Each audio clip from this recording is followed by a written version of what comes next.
Hey, good morning. Welcome to day 2 of Summit. My name is Jan Day. I'm your room host. My day job is working on the AWS Higher Education Business Development team focused on community building. And this is my first time meeting in person members of our AWS community. So I'm delighted that you're here, and especially to hear this fabulous presentation. Little housekeeping before we get started. Please silence your phones. In the event, the unexpected event of some kind of emergency, we will exit out the back of the room, turn to the right, and go out to the street.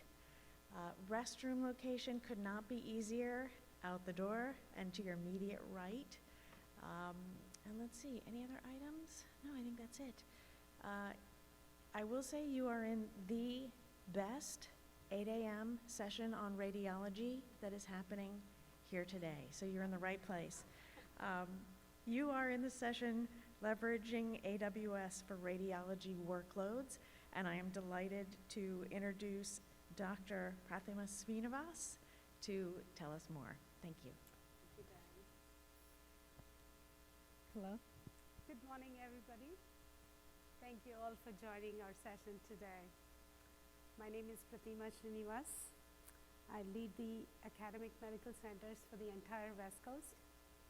I'm a physician by training, and I've been in healthcare industry over 20 years. Joining me today is Andrew Greaves. He's the cloud architect from UC San Diego Health, and my partner in crime, Daniel Wilt, the solution architect from AWS. And you guys, I think only the very best people in the industry will make it to the 8 a.m. session. You've taken the time and you sacrificed your morning sleep, so thank you very much. Today we're going to talk about how to leverage AWS for the radiology workloads.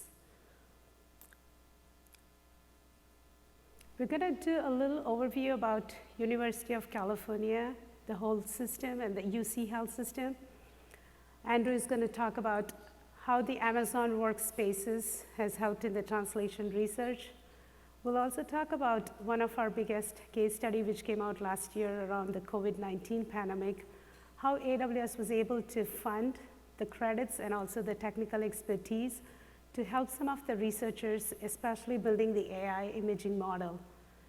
I think you guys will be blown away to see within the span of 10 days, we were able to execute it on an AWS secure environment. We'll also talk about the customer challenge. Daniel is going to talk about how we built together a Visage workload, a POC with UC San Diego Health.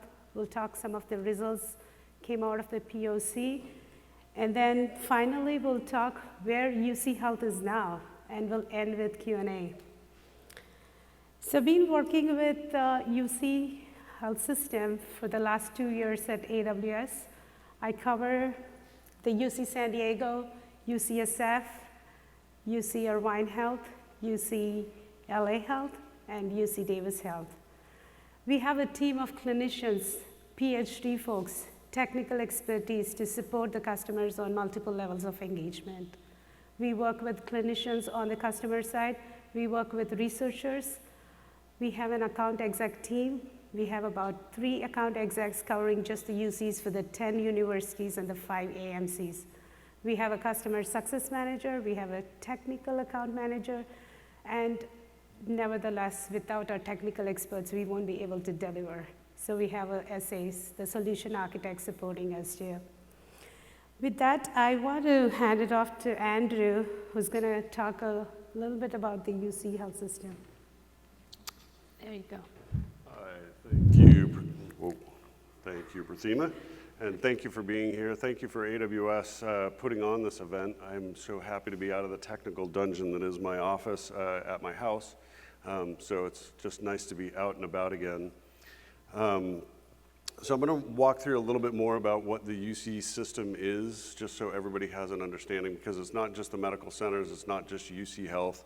The slide that you're seeing here shows the undergraduate colleges across the UC system. So, Berkeley, Merced, Riverside, Irvine, San Diego, UCLA, Santa Barbara, and Santa Cruz. And notably on this slide, UC San Francisco is not on here because they don't actually have undergraduate programs. They are primarily graduate and medical school. So we have 10 academic campuses, the 5 medical centers, like Prathima mentioned, over 280,000 students served. And the UC awards 33% of bachelor degrees that are awarded in California, which is a significant contribution just from an academic standpoint to the state. And we support over 500,000 jobs. So we are, I'm pretty sure, still the largest employer in California, though I'm sure Amazon is competing for that award, as I know they're rapidly hiring UC graduates. We have 64 Nobel laureates. And from an economic contribution standpoint, 84 billion was our current count for this year. The slide shows 82 billion. That was actually for 2020. So a massive juggernaut in terms of economic contribution to the state. So what we're here to talk about is Visage, and what I'm gonna kind of walk you through. And Visage is a radiology viewing technology that UCSD, along with the other UC Healths, went to RFP, decided on Visage as a platform for a radiology viewer. But this was a collective effort between the 5 UC Healths for a couple of strategic reasons. So what you can see here on the slide is Visage, and I know this is the DICOM viewer. It looks like it's on fire. This was not my diagram, but Visage provided this one. I'm not quite sure what the lightning is, except maybe it's that we're moving to the cloud. But in replacing this, they decided to move to a common viewer across all the UC Healths for a couple of strategic reasons. One, cross-radiology reading or cross-site reads. And what does that mean? So if from a capacity standpoint, if we wanted to either A, consolidate reads, say for after-hours reads of radiology films, or if there was maybe a global pandemic where radiology at UCSD happened to be down, we could then share reads across sites. So San Francisco could maybe provide backup for UCLA and San Diego, but we could basically share that technology because we have a common platform. One of the other things to think about is scale for value, right? When we're going in as a contract, UCSD as an individual contributor doesn't really speak as loudly as the collective of the 5 UCs from a budgeting or from a contracting standpoint. And so, the C-levels, our CIOs and CTOs kind of came together and said, if we partner on this thing, we can probably get a better deal, and indeed we have. From a technical insight standpoint, if we're all sharing the same platform and say we're having a problem with our workflows or some piece of that, we can reach out to our partner institutions and gain some of that knowledge around the technology or the implementation. And the other part was, they were still assessing, hey, should we move this to the cloud or should we have on-prem instances? And I think what you'll hear through the story that I'm about to tell you is they felt like, this was the ultimate ability for us to kind of scale for elasticity and for long-term kind of durability of the system. The cloud just made perfect sense. So as I tell you this story, we're going to walk through a little bit of how we got there. But first I'm going to tell you one additional piece with the UC system, and it's the strength of our health sciences undergraduate and graduate programs. So we have schools of dentistry, medicine, nursing, ophthalmology, pharmacy, public health, and veterinary medicine. As a matter of fact, the only veterinary medicine program in the state is at UC Davis. Go Aggies. I'm a fellow Aggie graduate. Have to rep. With those professional schools across the 7 campuses, we train over 60% of the state's medical students. Of that 60% that are trained in California, 68% actually end up staying in California. So our contribution, again, back to the state is something that is truly impressive. Also mentioned on the slide here is around on our health sciences side, and specifically our clinical sciences side, We run over 4,600 clinical trials across those campuses. So a huge impact to our patient population as well. So if you look kind of from an academic standpoint at our campuses, and specifically here I'm highlighting UC San Diego, this is our 10 campuses. San Diego has the general campus, then we have the School of, Health Sciences schools, which are the School of Medicine and School of Pharmacy. And I'm going to dive a little bit more into health sciences and kind of the ecosystem and mission of the health sciences academic branch, as well as clinical research. We also have Scripps Institution of Oceanography, which I'm sure you've probably heard of before, focused primarily on, obviously, marine and oceanographic sciences.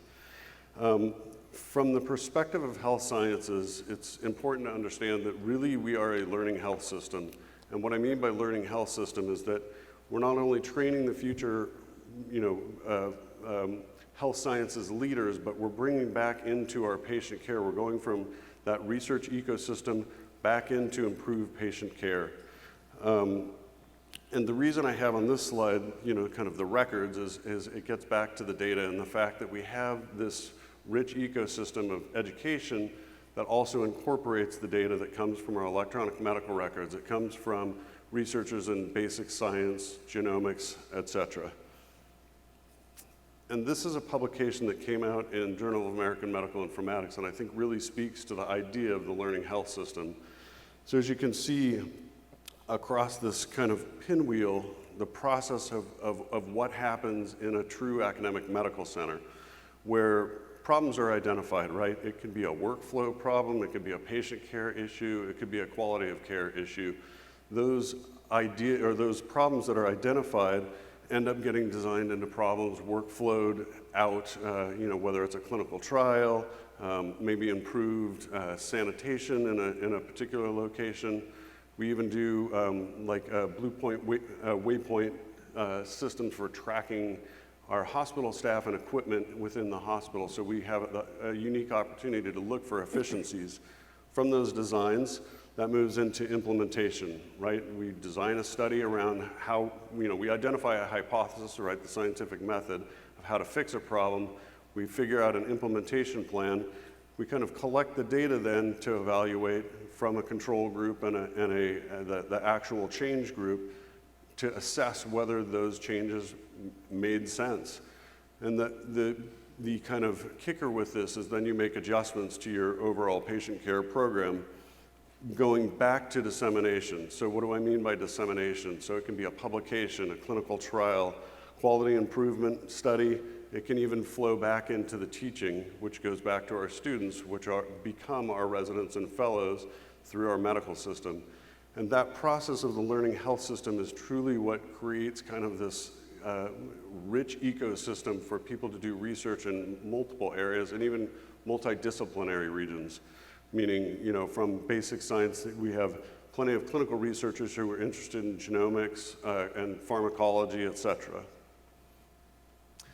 So this gets me to my next kind of stage that I want to set of where we were in 2017, and this is well in advance of the Visage / radiology viewer discussion.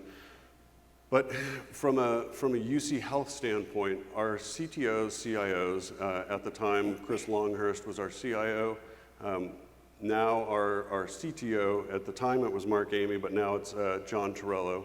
But we have a consortium of our leadership who got together at each of the UC Healths and decided, hey, you know what, we need to start doing things together. This goes to, not just like local hosting and UC hosting strategies, but even branching out into knowing that they needed to move to the cloud. We were each of the UCs were kind of at different stages of maturity with the cloud, and I will say at the time, we really did not have much of a cloud presence. I think the only thing we had moved to the cloud in 2017 was Azure AD, which was a, pretty low bar to move into the cloud, but we were pretty risk adverse. We were very conservative in our approaches, and we were very kind of set in our ways from a technology standpoint. With as you look across this chart, the breakdown of where we wanted to move things, I think, was even fairly conservative. But even the idea of vendor hosting was something that was outside of our general verbiage. And so coming together to make this plan, I think they actually took some very bold steps, and it was kind of with some leadership changes, and I won't get into who changed what or where, but without naming names, they kind of came up with this overall strategy. So, build and they will come. I mean, we've all heard the Field of Dreams story. This was something that to me was kind of my passion. I came from the research side of the house. I was Director of Biomedical Informatics for the Chronic Lymphocytic Leukemia Research Consortium, which, yes, is a mouthful, but I can still repeat to this day. The consortium, we worked with 8 sites around the country. From my standpoint, working in the cancer center, my job was to facilitate research for this group. Our goal was to cure cancer. And so we had already started branching out. We built one of the first in-house web-based translational research systems, which comprised of a clinical trials management, biorepository, along with patient scheduling and some other nifty things that weren't out in the market. We kind of did it, we published on it. I kind of moving through the system, then became director of the Cancer Center Information Services, and then eventually through a long and sordid story of consolidation. If you're familiar with academic institutions, we have distributed IT, then we have consolidated IT, and I happened to hit one of those phases where they were consolidating, and so I was moved over to the medical center side as part of that transition. Leadership approached me and said, "Hey, you understand research, right?" I was like, "Well, yeah, I guess I do. Yeah, sure. I guess I can handle whatever you throw at me." And they said, "Okay, we want you to build out a research system in the cloud to facilitate research." Okay. Do we have any kind of guidelines? No, you'll figure it out. You'll figure it out. So I kind of took the approach of going to who my customers would be across health sciences. So I went to our cancer center, I went to our Altman Clinical and Translational Research Institute, I went to the Department of Biomedical Informatics, some of our bigger groups that were more or less our power users. And each one of those groups had different needs. And so what I did was kind of collected as holistically what their needs were. And it was, most of them were fairly basic, compute and storage. We've got a lot of data, we need some place to put it. We need a cheaper way to manage it long term. We need to know what our costs are going to be, and then we need to be able to scale up quickly when we need it and when we want it. And in typical fashion with researchers, they wanted kind of tight controls around not sharing their data with other people, even within our organization. So with those as kind of a rough guideline of a roadmap, we partnered with Amazon and Expertech. Expertech Solutions has been one of our premier partners at UC San Diego Health to kind of build out this ecosystem. And when we brought in professional services from Amazon, there were certain things that, I had heard of infrastructure as code, but never actually implemented a full-scale system around it. Emil Lurch, who I believe is still with Amazon. Emil Lurch? I don't know. I'm pretty sure he is. I do stay in touch with him, but during COVID, we've had a little bit more distance, but we brought him in, and he really helped set kind of our trajectory in terms of where we needed to head. We were using standard technologies, following best practices, and then implementing security controls around kind of the outside of this ecosystem.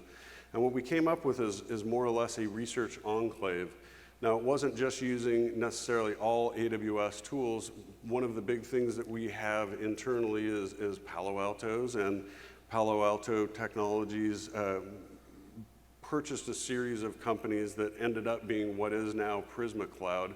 So that was kind of our control plane on the outside that made our security teams comfortable with where we were moving and the fact that they had visibility into where we had security events and findings.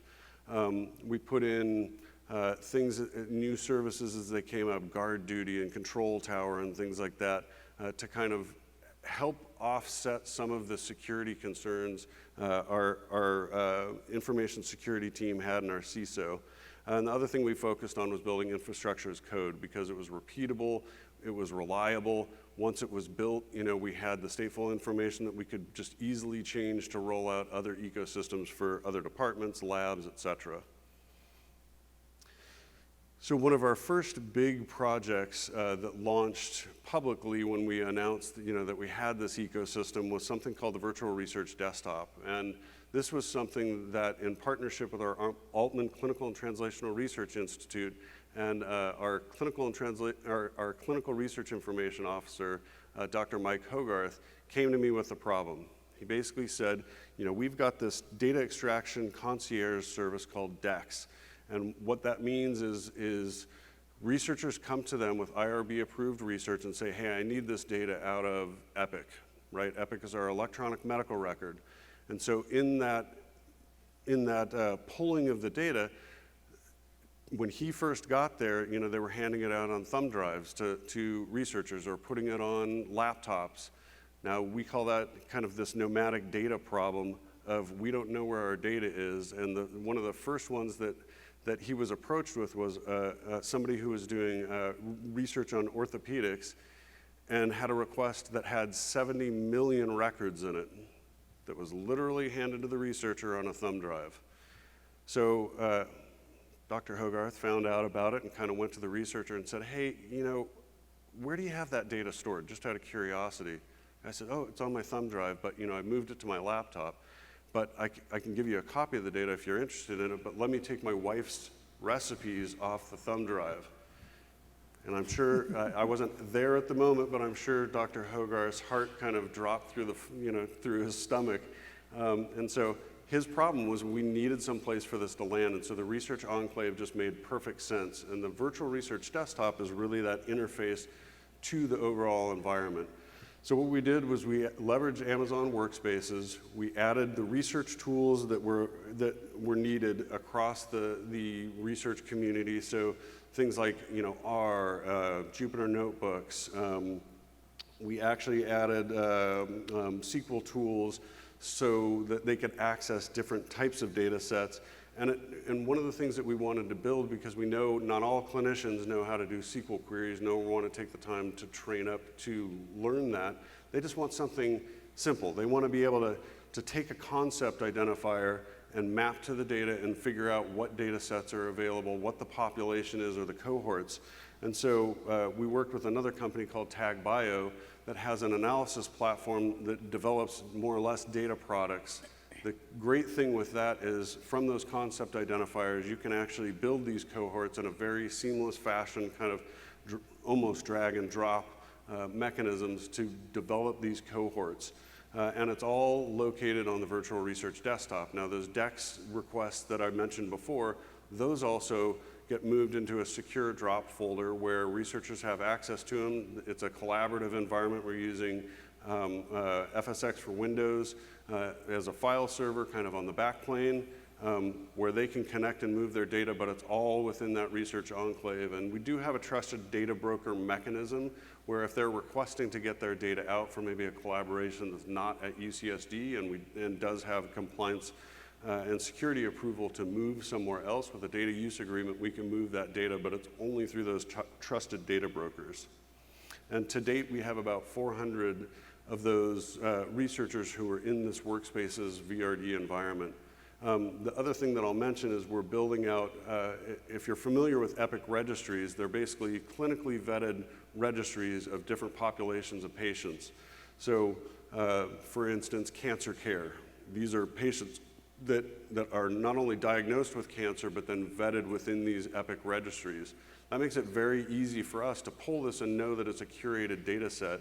And what we did in partnership with our institutional review board and our privacy and compliance is we said, hey, listen, if we de-identify these data sets and we make them what's called a limited data set, now they're technically re-identifiable data sets, but they're de-identified from the standpoint of, I don't know that it's Daniel or Prathima or anybody else in the room. You could, but with another data set, you could maybe make those associations and re-identify them. So we can't just have that data floating out in the environment. We make those available also in the research or the virtual research desktop environment. And they can do that without going through the institutional review board. So if you do human subjects research, that is actually mission critical because I have an idea. It takes months to go through the institutional review board, sorry IRB, but it does. It takes a lot of time, and they say, oh, bring this back, make this change. And so the research is just kind of stifled. Now they can actually, with just the signature of a data use agreement, access to the virtual research desktop, they can get in there and do their research in an extremely timely fashion. So, and there's 400 plus researchers in the environment. And once we announce the access to those registries, we call them the Nightingale registries, our uptick in virtual research desktop requests has gone up about 200-fold. Well, 200 additional researchers have requested virtual research desktops. So the next story I'm going to tell you is around COVID. So if you remember at the very beginning of COVID, we had qPCR reagent. It was in very limited supplies. So we needed a way at UC San Diego Health to figure out, okay, we know patients that we think are possibly COVID positive, and we've got a very limited amount of these qPCR testing kits available. How are we going to prioritize who we test, right? Is it the person that's got the cough, sneeze, what have you, fever? We kind of didn't know, and as you've seen, the science has evolved around it with more patients and more experience. But one of the things that, again, Dr. Mike Hogarth happened to be at the radiology grand rounds, and there was a radiologist, Dr. Brian Hurt, who works in Dr. Albert Sal's AI lab in radiology. He presented on this Python application that he had written that will actually produce a color probability overlay on a frontal chest x-ray. Right, seems like pretty cool. It's got this little neat image, and it basically is a probability map of where localized pneumonias could take place, or they think they're taking place in an x-ray. And so seeing that, he said, hey, can we talk a little bit more about this, because maybe that's a fairly low bar for assessing and prioritizing these patients and figuring out who's going to get a qPCR test. So they came to us a couple days later. We had a meeting about it. They said, hey, we got this Python application. It's not a pipeline, but it will produce these color overlays. What do you guys think? Can we do it in Amazon? And I was kind of like, yeah, we can do anything in Amazon. Kind of in my back of my mind going like, how the hell are we going to do this one? But we took the Python application, containerized it, and then we actually used some technology that we were very familiar with, right? Everybody's familiar with SFTP. Well, Amazon had announced actually at the past reInvent, I think it was the past reInvent, but AWS transfer for SFTP. So those of you who are familiar with DICOM routers, right, they basically, if you're not familiar with DICOM routers, I'll tell you what they do. They basically can route DICOM images to a location. So we worked with the enterprise imaging team, Amy Radnich's team, to move these all frontal chest x-rays that came into the hospital into an S3 bucket. Now we're game. Now we're in my world, right? Image drops into S3, I trigger an event that on an SQSQ basically drops the location in. I have a little listener that sits on that on the Nginx load balancer that actually looks for that queue, basically pulls the directory, takes that image, pops it into the container, out comes the overlay, and the DICOM router is then again listening for this output bucket that pulls the image back in. Now the radiologist has side-by-side images. So we had the ability to prioritize qPCR testing. Now this, I know Prathima mentioned 10 days, but it was actually 5 days, yes, kind of proud of that, and it was like 18-hour days. I'm not going to kid, it probably should have been 10 days. But we were able to do it really rapidly, partly because we were familiar with the technology, but also because of just the available services and the scalability in Amazon. Now, the thing that I actually think is the coolest part of all of this is how much do you think it cost for us to run this? Now this is, I think over the course, we accessioned a total and continue to store a total of 94,000 accession cases with successful overlays on 66,000 cases. Take a wild guess at what, you think it's $100 a month? Anybody? Higher, lower? Jesus. $500, $1,000. It was lower than $1,000. Came out to an average of $511 per month for this total pipeline, fully clinically implemented, along with all the storage in S3. Just a wild. Now, this was eventually moved to a clinical operation. They took that same algorithm, that container, and moved it to another platform, and I won't go into it. It is on Amazon, but take a wild guess at what they cost as a clinical enterprise imaging solution to implement this. Think it's more than $10,000? Think it's more than $20,000? It was around $25,000 a month that they wanted to charge for that. So just kind of speaks to the efficiencies, the speed with which you could build something, and kind of, when there's a will, there's a way. So now I'm going to pass to my brother from another mother, my partner and friend, Daniel Wilt. He's going to do a cartwheel for us. I'm not going to do a cartwheel. Thank you, Andrew. So it was so fun working on this project with Andrew, and I think this really got them to trust that they could start thinking about running radiology workloads in the cloud. There's a big difference between running something like a single image just being processed with an overlay and sent back to a full clinical radiology workflow. There's several challenges when you start thinking about running your clinical operations inside of the cloud. And a lot of it has to do just with the DICOM protocol, which is the Digital Imaging and Communications in Medicine. And it's the standard that modalities use to send images. So I'm going to ask you to guess, this is an old standard when we think of technology and you think of digital innovation. You may want to guess when the DICOM standard came out. I'll say higher or lower. Somebody yell a year. It's newer than 72. It's lower than that. Higher? 85. 85. Who said 85? All right, we have a pin for you. So, in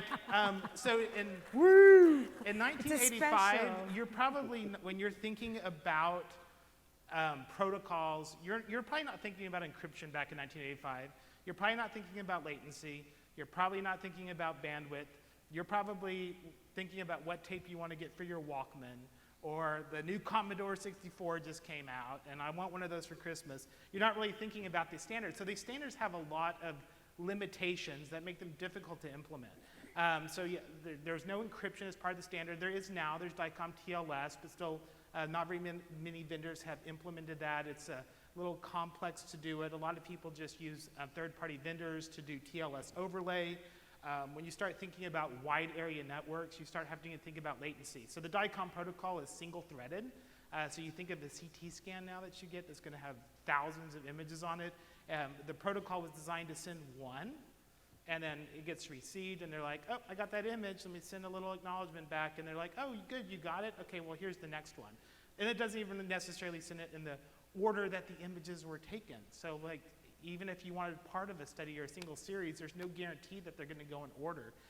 So when you start thinking about introducing latency into that, it's a very chatty protocol. It takes a very long time. So another thing is when you start thinking of clinical access, you want to make sure that you have access to prior images. And most of the customers already have their VNAs on premise, and that's a large data movement to try to get that into the cloud. So you have to start thinking about prefetching those prior images when you want to read them. If you just want to do a clinical operation, so then there's challenges around that. And then you start thinking about storage requirements. So storage is really growing, especially with medical imaging. If you think of just a regular chest x-ray, that takes about 10 megabytes of space. When you start thinking of a tomography image, those are 750 megabytes. It can be up to 3 gigabytes per image. So a lot of the times when hospitals have been buying these storage systems, they weren't thinking about, 256 slice CT scanners or all these new technologies that are just exponentially increasing the amount of storage that they needed. And they just really have to start thinking about how are we going to handle this image growth? Because you have to keep the retention. You can't just dump these images off when you're done. So you're probably thinking, why would I even consider the cloud for my clinical radiology workflow right now? Well, that's a great question. And the answer is there's vendors that are working in this space that have started solving some of these traditional problems. So Visage, who UC Health, had signed with, has some advantages that make them a great fit for the cloud. Probably the biggest one is we get rid of that whole DICOM problem. They do everything with server-side rendering. So you're only kind of pushing DICOM from your local modalities up into the server inside the cloud. But if you think of a lot of traditional systems, you're actually sending those DICOM images to the radiologist workstation at home. In this case, they're just pushing pixels. So think of it more like a streaming type of protocol. So you're not actually, it's still lossless, it's full fidelity, it's a clinical image, but you're not actually sending an actual DICOM file over a wide area network to a radiologist workstation. They're just getting the pixels for that slice that they need to see at that time. And so that gives you a few benefits. You can start utilizing GPU instances inside the cloud, and you don't really have to worry about the performance as much of the radiologist workstation. Visage also supported object storage, S3 inside of AWS, so that's a cost-effective storage that pretty much limitless capability, gives you 11 nines of durability. You can turn on S3 object lock, so if you want to make sure that those images can never actually get deleted or anything like that, or you keep them for compliance reasons. So there's a lot of benefits to using that as your storage layer. The environment can scale in or scale out. So when you start thinking of these render instances that are GPU enabled, radiology departments are not static. Like you have ups and downs whenever you're are taking the images and when your radiologists are reading them. You're usually less busy in the evenings, usually busy in the mornings, usually busy after lunch. So you can actually start seeing the amount of users on the system and scaling out those GPU-enabled render servers as your radiologists are reading. This lets you save money because you're not having to scale for your peak volume. They have a single viewer that supports multiple different user types. So you just are using one set of hardware to support your clinical users, your radiologists. Your physicians inside the ED can use the non-clinical viewer. They have a mobile device option. So, and then you can take those instance types and match them to the workloads. So we were still talking about DICOM. One of the nice things about this is if you enable this with Nitro instances inside of AWS, you're going to have encryption in transit. So even though you're moving the DICOM image from like the storage layer into the render servers, those are going to be encrypted in transit automatically, so it's handled on your behalf.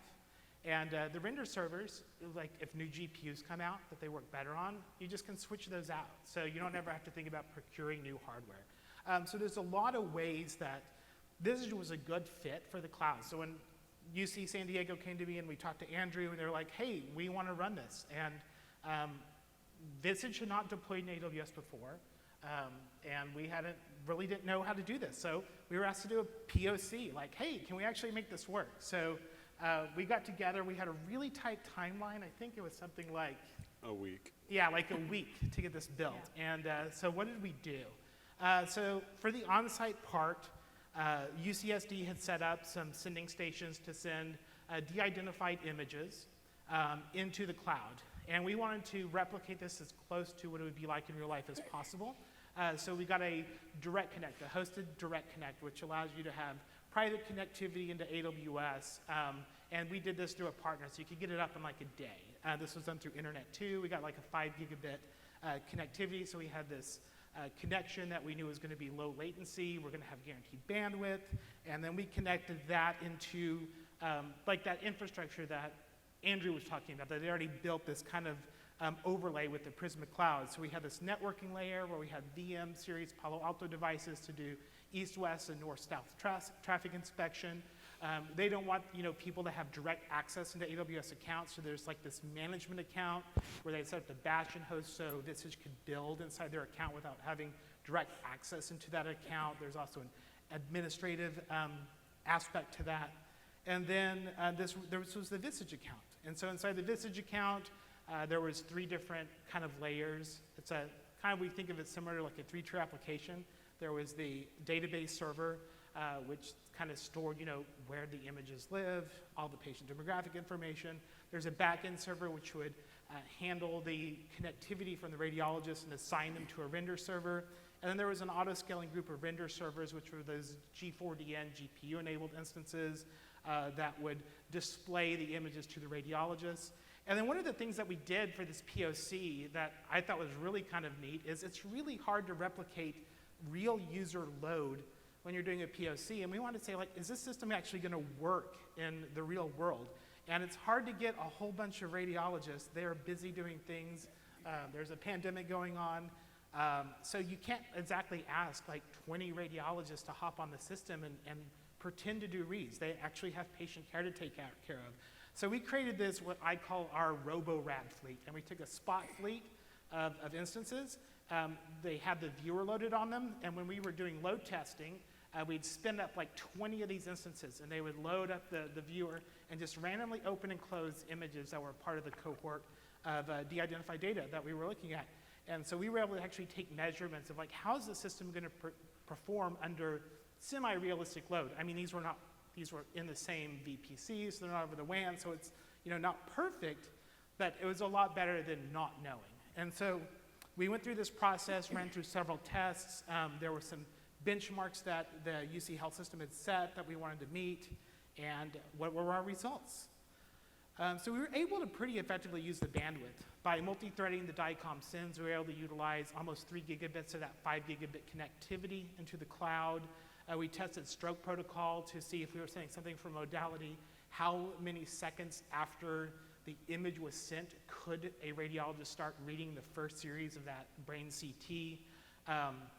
We tested peak CPU utilization on sending in during this time, looked at the input-output operations per second on the storage subsystems, looked at how much memory we were using on the render servers, and we had really good results out of everything. We kind of realized, we're not going to need to have like a really IOPS optimized hard drive. That the regular GP3 EBS volumes are going to work just fine. And then kind of like the big one, because this is a clinical viewer. These are radiologists who are reading. Their time is important. Our average load time for the simulated radiologist was just over a quarter of a second per study. So the time that you clicked on a study, the first image was available to begin a diagnostic interpretation on that. And out of the 7,141 studies that we ran through this POC, only 3 of them took greater than 1 second to load. So we had a very, what I thought, successful POC. One thing that we love at AWS is our customers. And Amy, who I had the pleasure of working with, that's just a quote from her. So it was great working with them. And so we went through this process, and now we're now setting this up for production inside of AWS. So what does our production architecture look like? So for the POC, we were using de-identified data. We didn't have a lot of redundancy built in. We're going to want this. This is a clinical application. This is important, patient care. We can't have any downtime. So the prod environment looks a little bit different. Instead of the hosted DX, we have dual dedicated direct connects that are going into 2 different regions. So one's going to US West 2, one's going to US West 1.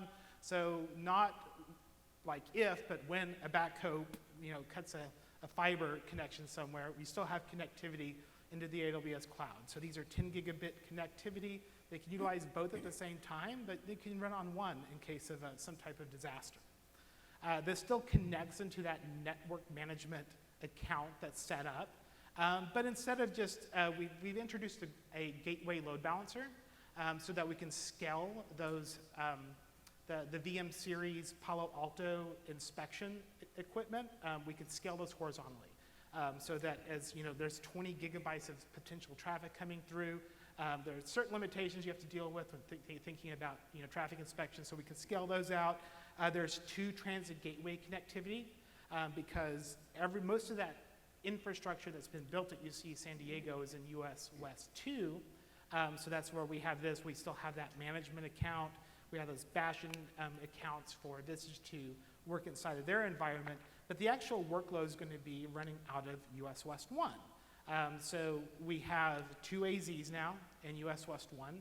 And part of this is it's just geographic, right? There's a geographic benefit from being closer to your radiologist. So the US West 1 region is in San Francisco, US West 2 is in Portland, Oregon.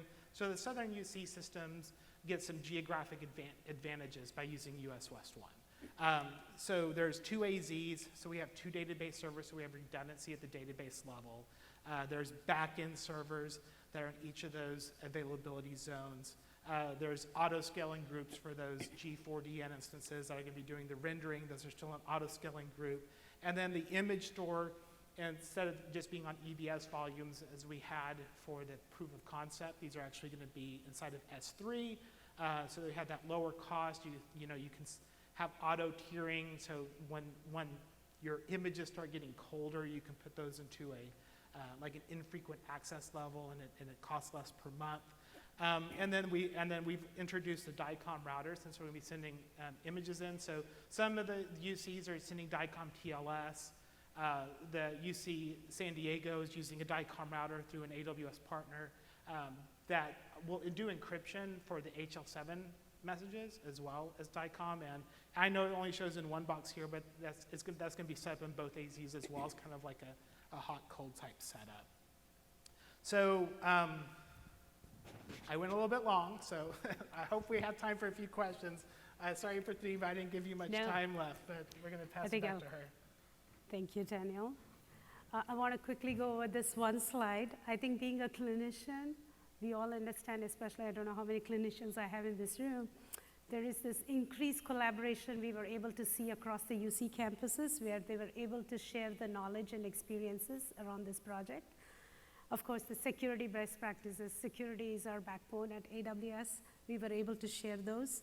And having a single clinical radiology platform, can you imagine? You'll be able to tell your radiologists and clinicians being able to do what they really want to do in their day-to-day life. What is that? That's basically being able to pull the images in a timely, secure fashion and being able to provide the optimized care for the patient. And of course, most healthcare organizations are looking into the cost reduction, and this was another opportunity where they saw a huge cost reduction at a system level rather than the individual system. And I think I want to announce one more thing before going into the questions. I think most people, you may have seen the new announcement where AWS is funding about $40 million for the global program, enabling the healthcare organizations. I think what AWS is going to do, a very similar way of the DTI initiative, we're going to give out the credits and also the technical expertise to help the healthcare organizations to come up with solutions for the better healthcare outcomes. And if any of you have any questions about that program, we'll be able to guide you to the application as well. But thank you to Andrew about talking about the whole Visage workload today. And if there's any questions, we'd be happy to take over the next 3 minutes and before we close it out. Any questions about the topic that we had today? Or we did so good that you guys don't have, oh, there we go. It's not in, it's right now being built for production. I think the first go live set up for fourth quarter.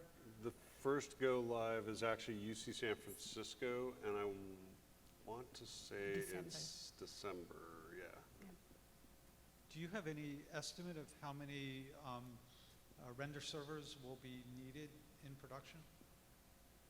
I think that depends on, well, I understand that it'll vary over minutes, but at peak times I mean, as for part of the auto scaling group, I believe that the minimum is set to 3. But we're going to evaluate that as time goes on, because one of our primary concerns is cost, right? This is different for the organization, where usually if you buy a server, that's what the server costs. And so with AWS, we're actively going to be monitoring workloads and looking at where we're overestimated our needs, along with Visage. But each site's a little bit different in terms of their loads as well. So some sites have decided to move their full patient jackets up there, and like UCSD, we're just doing parts of the jacket based on age.